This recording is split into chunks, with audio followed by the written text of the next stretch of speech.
Hello mga ka-friendship, kamusta po kayong lahat dyan? Long time no see po, medyo matagal na po na hindi nyo ako nakikita. Ayan. May bagong tuklas po ako ngayon na herbal tea na gusto ko pong i-share po sa inyong lahat. Ito po yung nilagang dahon ng mangga. Ayan.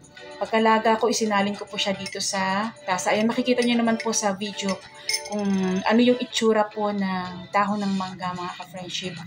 Ang dahon ng mangga na gagawin nyo ay yung pinakadulo, yung ubod po. Wag po yung wag na po yung sobrang green. Kasi hindi natin alam kung anong lasa nun kasi yung sa ubod kasi, hindi siya mapait hindi mapait yung panlasa ko. Ano siya, parang tubig lang po talaga siya, mga ka-friendship. Ang sabi po kasi nila, ito daw po ay nakakatulong sa mga nanlalapo ang paningin. Ayan, subukan ko po. Sabi kasi nila within 3 days ay magsusubside daw po yung sobrang paglabo ng ating paningin. Ayan, subukan natin.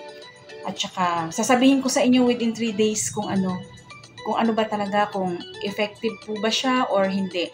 At iniinom po ito, mga ka-friendship, ng empty stomach. Huwag po yung kakain muna kayo tapos iinumin niyo po. Hindi po. Kailangan po ay empty stomach. Sundin po natin yung pinapayo nila. Subukan po natin kung effective po talaga siya. Ayan. Ito po, nilaga ko siya ngayon. Tapos, tinry ko kung anong lasa. Wala po talaga. Tubig lang. Ayan. Parang lang siya, alam mo ba yung mga ordinary tea na iniinom din natin? Wag po kayong maglalagay ng kahit na anong tamis. Kasi hindi daw po siya tatalab. Kasi ang purpose po kasi ng nilagang dahon ng mangga, yung mga sugar na nagiging dahilan ng paglabo ng paningin natin, ito ay kanyang ifa-flush out. Kaya wag po tayo maglalagay ng kahit na anong pantamis dito, mga ka-friendship. Subukan nyo rin po, mga ka-friendship, baka sakaling makatulong. Malay mo, effective po. Ayan, kaya nga po na-share ko po sa inyo. Baka sakaling may interesadong mga ka-friendship dyan na gusto rin gawin. Ayan. Ay, ako kasi talagang gusto kong lumino yung paningin ko Kapag malinaw na ang paningin ko, doon ko malalaman kung gwapo o hindi ang aking asawa. Ayan, mga ka-friendship.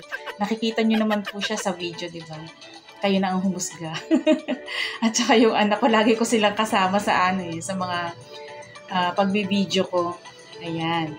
Maraming salamat po, mga ka-friendship, sa mga sumusuport po sa akin, yung mga nagko-comment, yung mga nagla-like. Maraming salamat po. Yung mga hindi po nag-skip ng ads, maraming salamat po. Ito po ay malaking tulong po sa akin, mga ka-friendship. Thank you so much. God bless everyone.